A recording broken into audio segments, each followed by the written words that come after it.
Thanks for listening to Uncle Sam's Soccer Podcast, keeping you up to date with the latest in American soccer. And don't forget to subscribe.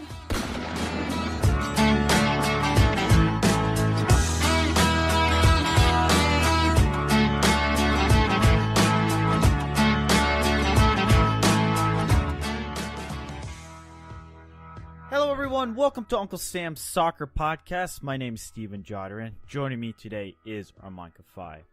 On today's episode, we discuss all things Chicago Fire with Miki Turner of The Athletic. Make sure you follow us on the Twitter machine at Uncle Sam's Soccer Pod. We always enjoy your feedback and comments, so continue to send them in. And make sure you review, rate, and subscribe to the show wherever you get your podcast. Now, let's get to today's episode.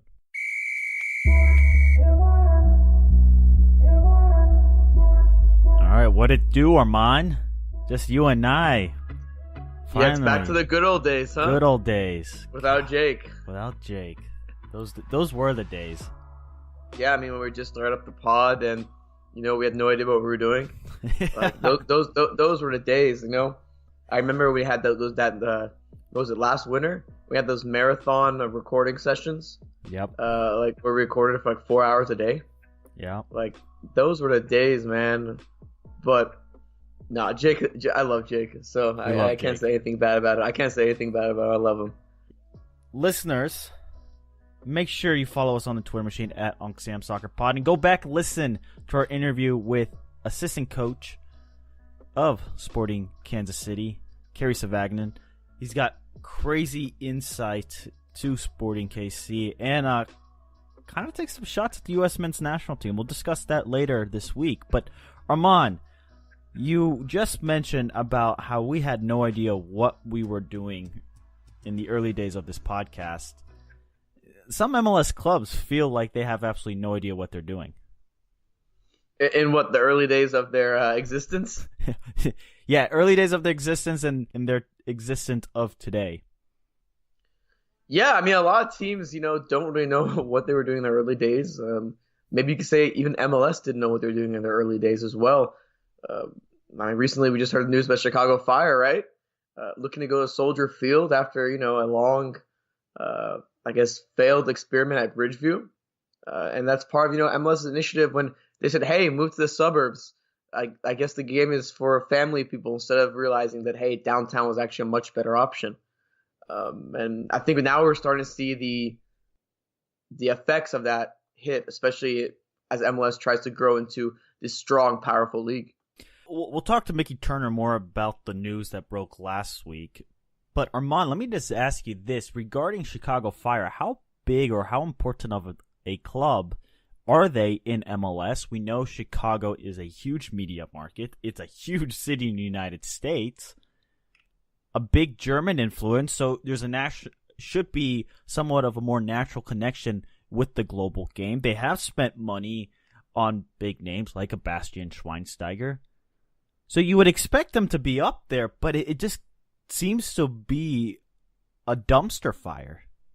Is this where I go down this rabbit hole on my take that, you know, MLS maybe having a down year this year in terms of attendance? Because Chicago, you go, and one thing I will give credit to you, Steven, you pointed this out really early. You don't want to watch a game that has no atmosphere.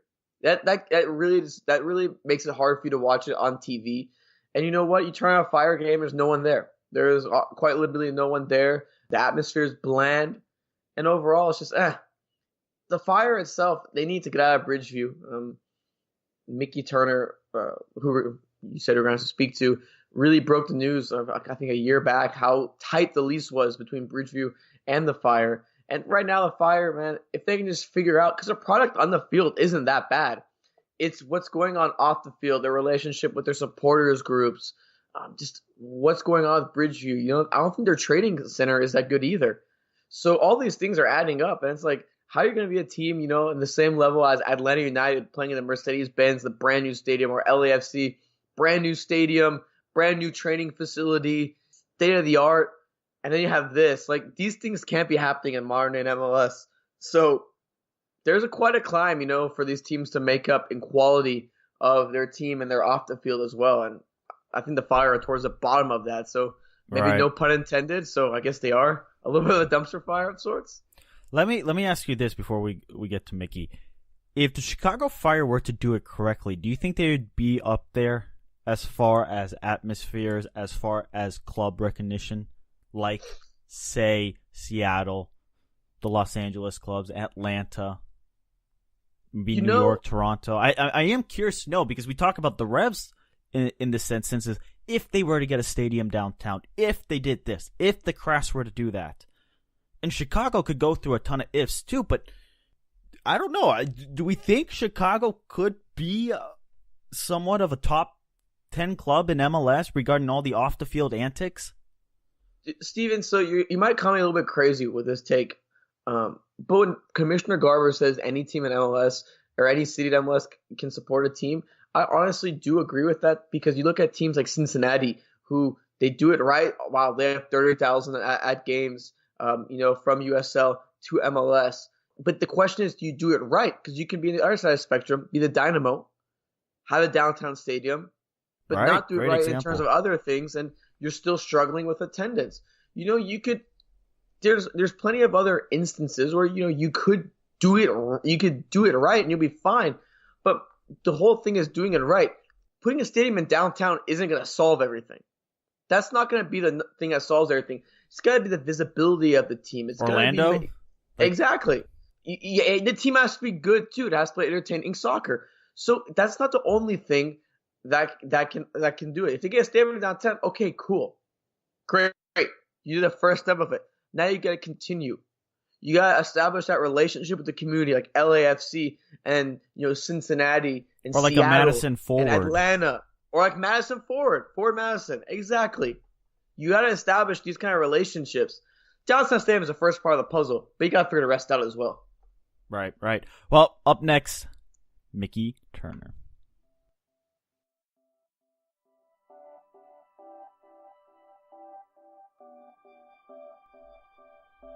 Joining us on the line right now is Mickey Turner. Make sure you give him a follow on the Twitter machine at TurnerESQ. Get his work at The Athletic. Mickey, how are we doing this afternoon? Happy Sunday to you guys. Hope you guys had a good weekend watching soccer. Oh, plenty of soccer. Right, Armand?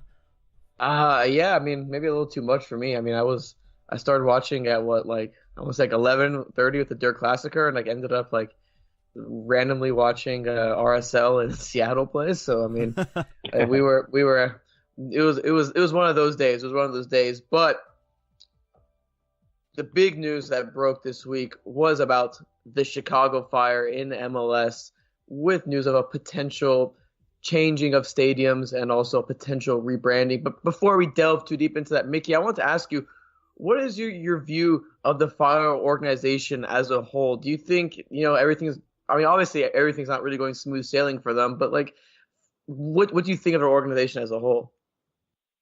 Well, they've been struggling obviously since, I want to say probably 2010, 2011.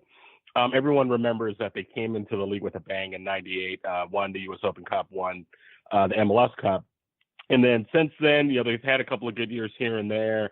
And then once they got out of Soldier Field into Bridgeview, they hoped that would be kind of the reset for the franchise. That didn't happen. And they've been pretty much in a malaise, ever since, like I said, around 2010. And then their ownership changed, and they were struggling so much that MLS brought in Nelson Rodriguez, their so-called fixer, to help turn the franchise around. That hasn't worked. They fought with their supporter section, banning Sector Latino, which is a supporters group of Section 8. Section 8 isn't a supporters group. They're kind of like the conglomerate, for lack of a better word. And then so they fought with Sector Latino. Section 8 boycotted. They just resolved that issue, but it really hasn't helped them get the supporters back in line, as you can see by the attendance at Bridgeview this season. And it's just been a really, unfortunate series of events, a lot of which has been of the making of the front office. Do you think the Sebastian Schweinsteiger signing was a mistake now? That's a tough question. I wouldn't call it a mistake. He brought in some publicity, but it's just not one of those guys who's really going to, move the needle, as it were. Absolutely, Mickey. Now we just want to dive in a little bit to the all the reports that came out this week. The reports came out the Fire exploring a buyout of their current agreement with Bridgeview to move potentially to Soldier Field. Can you just tell us more about what transpired with those negotiations? Yeah, so it hasn't been confirmed by anybody as of yet. It's just been reported by Charlie Baum has done some reporting on this. Paul Tenner has done some reporting on this. But this has been going on for about a year. It sounds like I've heard some things behind the scenes, but it's not anything, again, that I've been able to put on the record as of yet. But I think everyone recognizes that they need to get out of Bridgeview at this point. It's just not a situation that has worked for either side, that being the city or the Fire and MLS. From the Fire's perspective, Bridgeview does not provide them with many of the amenities, as it were, as far as naming rights, revenue streams. The village of Bridgeview basically controls all of that stuff, and the Fire basically only control revenue on game days, and that's pretty much it. And then for Bridgeview's part, they spent about $96 million, which was bonded over, I think, 30 years, which meant that they eventually were going to owe around $130 million. That has ballooned to, it's believed, over $200 million in debt service. And this is not a big city that can absorb those costs. And so you've got, a $100,000 or 100,000 person, suburb trying to deal with a $200 million debt. And it's just not something they're going to be able to do. And MLS at this point, I don't think is inclined to really put much money into trying to improve the situation there. In Bridgeview, they don't have the money to really do anything about it. And so their tax base is really stressed at this point. So I think it's just one of those things that both sides have decided that it's time for a divorce. So in process of taking this divorce, I know there were the text messages saying that it would be announced in a few weeks and they'd be moving out at the end of the season. But is this a plausible or a possibility, very real possibility, that the Chicago Fire will be playing at Soldier Field next season? Yeah, everything I've heard says that this is likely to happen. Again, I am not able to confirm anything, but I've talked to the texter James Blockus, who is a former. He worked with the Fire. He's an attorney. He didn't work for the Fire directly, but his firm was retained by the Fire, and so he's got obviously has a lot of contacts. In fact, he's the one suing the Fire front office for an incident involving a Sector Latino member who was banned from the stadium based on an incident that happened last May. So he certainly would be in the know because, again, he's suing both MLS, or not MLS, but the Fire and the Village of Bridgeview. So we've got significant contacts. So I absolutely believe that these discussions are taking place, but it's not anything that anybody's able to put on the record. And tellingly, the Fire haven't denied it, and so I think it is certainly likely to happen. Don Garber, in an interview with Grant Wall in February, talked about maybe them moving back to Soldier Field. So he wouldn't have said that if there wasn't some chance it was going to happen. So they went out. I think Bridgeview just wants to get some of that debt retired. The reports are that MLS is going to make a sizable payment to pay off that debt. So if you ask me yes or no, is it going to happen at the end of the year? My answer would be yes, but again, it's not confirmed yet. Now, Mickey, you're the guy who wrote about the lease and who kind of showed how tight it was for MLS. What you threw a number around? I just can't remember what the number was, but what would you think expect that it would take for Bridgeview and the Fire to reach an agreement monetary wise? Okay, so. Yeah, that's a great question. Again, the stadium was built for about $96 million. I think that was in like 2016 dollars, but we'll say $90 million just have a round number. Mm-hmm. Again, what they owe on it is significantly more than that because when you take out bonds, you end up owing more than you initially budgeted for. And so again, it's probably set right now at around $200 million. Now, of course, the reason it's set that high doesn't have everything to do with MLS. It has to also do with some mismanagement by the city as a result of building the stadium. So obviously MLS isn't, quote unquote, responsible for that entire number. So it's not going to be $200 million. My estimate initially was about $90 million. They basically pay off what it cost to build it at the time. I've heard from some other people, again, this is not confirmed, but it would be less than that because, the building has depreciated and all that kind of stuff. So if I had to guess, it would probably come in around $75 to $90 million that they would end up paying.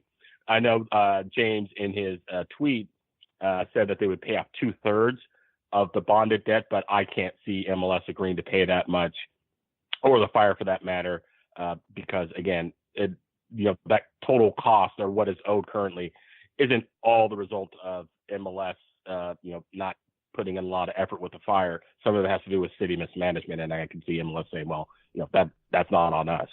Now, Miki, also, I think I want to say it was either in Tenorio's report or someone else's.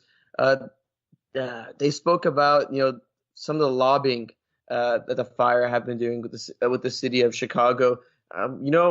Is the move, I mean, obviously you can't confirm anything, but in your eyes, is the move Soldier Field going to be more of a temporary one as they potentially set up for a downtown stadium in Chicago or something along those lines? Yeah, so that's an interesting question. I don't have any, obviously, inside information on that, but they were obviously at Soldier Field to start out with, and then they had to leave in the mid 2000s due to Soldier Field being renovated and the lease terms not being particularly great. Where would we heard that for? And so, assuming that they either way, actually, I think Soldier Field is a means to an end, and that end is basically getting out of Bridgeview. But it also presumably will provide them with better lease terms than they're dealing with Bridgeview.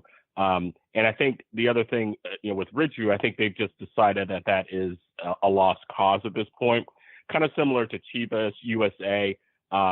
They tried, a number of things, and then they just decided that whatever they were going to do going forward just wasn't going to work. And people should remember that, or know that the Fire are not relevant in the city proper or in the Chicago metro area. Really, I was talking to an MLS guy, and he said that they're basically ranked lower, as far as name recognition and relevance, lower than the DePaul basketball team, which is, DePaul basketball is not anything that anybody pays any attention to really at all. So if you've got that situation and you don't think it's going to get better at Bridgeview, then any port in a storm, and Soldier Field does present certain benefits, mainly being in a central, relative to Chicago, central downtown location. And so that should certainly help them gather more fans. But the other thing that they need to worry or deal with is the branding and just the name recognition of the team, and determine if that's something that needs to change as well, which is, kind of the second half of what's been discussed. But as far as the Soldier Field, I think they would be happy to be there as long as they're able to more able to control certain revenue streams, and the lease terms are a bit more beneficial, even though they're going to be secondary tenants. You could argue right now that they're secondary tenants in the Bridgeview lease. So between the two options, Soldier Field is pretty clearly a better one, all things being equal. Yeah, it's funny. I was Googling Chicago Fire, and I don't even get Chicago Fire, the soccer club. I get the TV show, and it's just a pain in the butt. You have to literally type in soccer or MLS next to the name, and I could imagine it's only worse if you're in the Chicago area. But let's talk about the rebrand. There was a leaked image of the rebrand, and I don't know, your initial thoughts on it? Well, on the image itself, I'm pretty sure that's not real. I think that was just someone having a bit of a winding people up a little bit. As far as the principle of the rebrand, now, taking into account I'm not a Chicago Fire fan, And so, my opinion, take my opinion for what that's worth. But there's basically two ways to look at that. One, you've got the history of the Fire that, certainly the fans are invested in. And then you've got on the other side of that, what you just mentioned, that not only are they not, have they no name recognition in the city and the metro area, but you can't even do a search for them without, typing in specific terms. And of course, if you're trying to search Chicago soccer or Chicago Fire, you're not going to necessarily know about, you're going to find a TV show, basically, is what you said. So, my opinion is if they decide that it's something that they need to do because the Chicago Fire brand, quote unquote, is just so broken, then it's probably something they should consider. But there are going to be consequences to that, including loyal fans who really love that, the name, the logo, the colors, and you may lose some of those. So you have to determine if that's something that you're going to have to, if you're willing to give up, basically, to hopefully have a higher ceiling down the line. But the search engine thing is a real thing. I've talked to people in MLS, and it is a major concern. So, and it's not anything that's going to change anytime soon, because the Chicago Fire TV show, however long it lasts, when TV shows don't last forever unless you're The Simpsons. At some point that show will go off the air, but of course, there could be reruns, and it's still difficult to get that out from under a search engine, optimization. So, it's kind of in the weeds, but the search engine thing is a real thing, and it was mentioned to me by more than one person as a problem. Oh wow, that's very interesting with that, and I think at least I'm happy that that rebrand is not 100% even remotely close to being official. I thought that was ugly. It looked like a weirder Chicago Cubs logo. Trial balloon. Yeah. I think that's a trial balloon at this point, and to see how people would react to it. Obviously, the reaction from the Fire, Fire faithful has been, pretty negative, probably like, 70-30. But I would say among the MLS general fan base, it's been a bit more mixed. I think people think that it would be a good idea, but again, we're not fans of the Fire. Right. So that should certainly be taken into account, their feelings. Right. Now, Miki, final question for you. Was this an important issue for MLS to solve? Yeah. Oh, absolutely. Interestingly, Taylor Twellman said, and the reason I started kind of following this is just something I remember him saying about 2 or 3 years ago. It might have been 4 years ago. But he basically said that the Fire were MLS's number one problem. And this was, probably like 2015 when they had back-to-back wooden spoons as the worst team in the league. And Twellman basically said that MLS, you just can't have the number 3 market be so utterly irrelevant in your league. It's just not something that you can abide. At that point, they weren't really discussing trying to get out of the Bridgeview lease. They were, I think, trying to stabilize the front office, bringing in Schweinsteiger and just trying to prop up the name recognition. But even with Schweinsteiger, it didn't really, beyond an initial push, didn't really move the needle. Recall when they made the playoffs in 2017 and hosted a home game, they only had like 13,000 people there. Even taking into account it was a midweek game on relatively short notice. And that was just, I think, that's a fair way to, or I think it's a fair thing to say that MLS probably saw that and were like, this just isn't going to work at Bridgeview here any longer. And so now they've discussed, those discussions apparently with Bridgeview have been taking place for over a year. I know for a fact the relationship between the two, MLS/Fire and Bridgeview, was just sort of toxic, and I think it's improved over recent times. But it's just, again, this comes back to where we started with, which is that it's probably just best for the parties to divorce at this point, because it's just not something that I think is salvageable. People say, well, yeah, you can market more and those kind of things, but sometimes there's not a happy ending, and you just need to cut your losses and move on with your life. And so I think that's where all of the parties are at this point. Well, Miki, first and foremost, thank you so much for taking the time and speak to us. And secondly, I want to give you an opportunity to go ahead and plug your work, plug your site, plug anything else you'd like. Oh, yeah, sure. So you can obviously find me on Twitter at TurnerESQ, where I write about all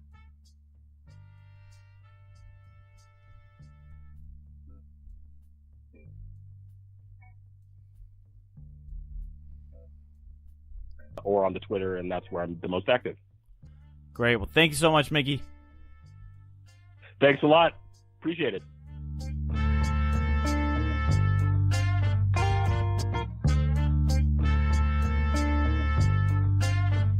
Alrighty, listeners. I do have to amend something there. I made a little boo-boo. So, Miki actually did plug himself, but there was an issue with Skype, so not all the sound came through.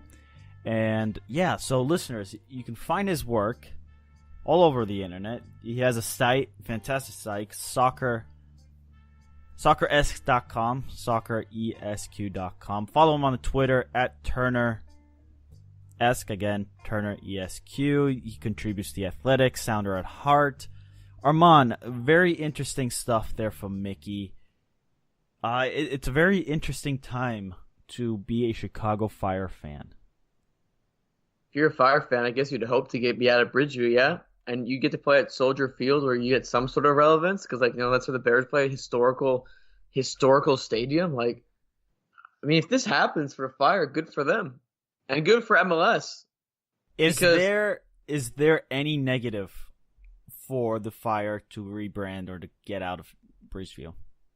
I talked to some people who are more into the marketing world than I am at school, and a lot of them say that the Fire, who are also MLS fans, a lot of them say the Fire's name is just not good enough because of what Miki and what you also talked about with the Chicago Fire show. It's tough because we look up Chicago Fire, you see the show, you can't even find a soccer team. They need their own identity. And the Fire, the brand, everything. I love it. Look, I love the great American names. New England Revolution, Columbus Crew. If we want to throw it back, Dallas Burns, Seattle Sounders, Portland Timbers, all those names. But those names are unique. You don't see a TV show saying, or the Timbers of Portland or something. No, you don't see that. They're unique. So Chicago Fire in a situation where that branding is just not good enough. So I think a rebrand is needed, and it's gonna rub Chicago fans the wrong way. It really is. They're gonna say, "Wow, first you kick out our loyal Latino supporters, and now they have a lawsuit against them, which is pretty nuts. Then you change our name. Who are we? But Steven, I want to talk about how important this might be for the Revolution, because call me crazy, but the Revolution are going to go through something like this very soon. I think. I don't know anything. I think in terms of within 5 years, 5 years is a pretty big window.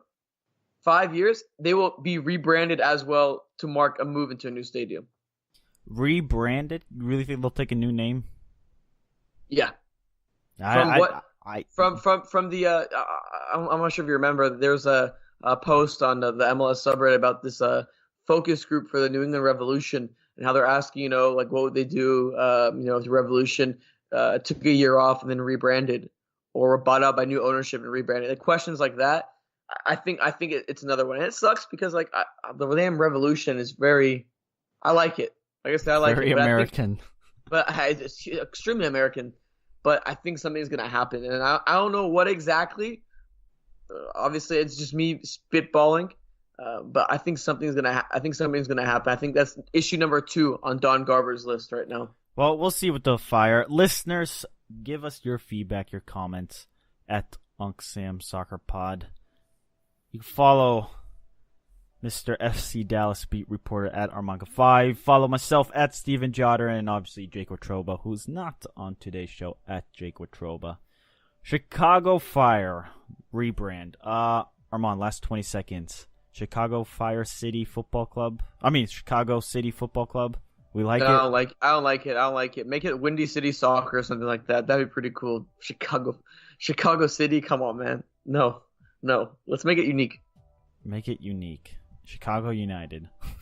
No, Windy City Soccer Club, man. Like Windy City that sounds pretty Soccer good. Club. Windy City Soccer Club, huh? I'll have to think about that one. Yeah, We'll you see should. how It's it pretty goes. good. Pretty good. What about Trump Tower City Football Club? Oh my God! Here we go. Here we go. Here we go. Anyway, until next time.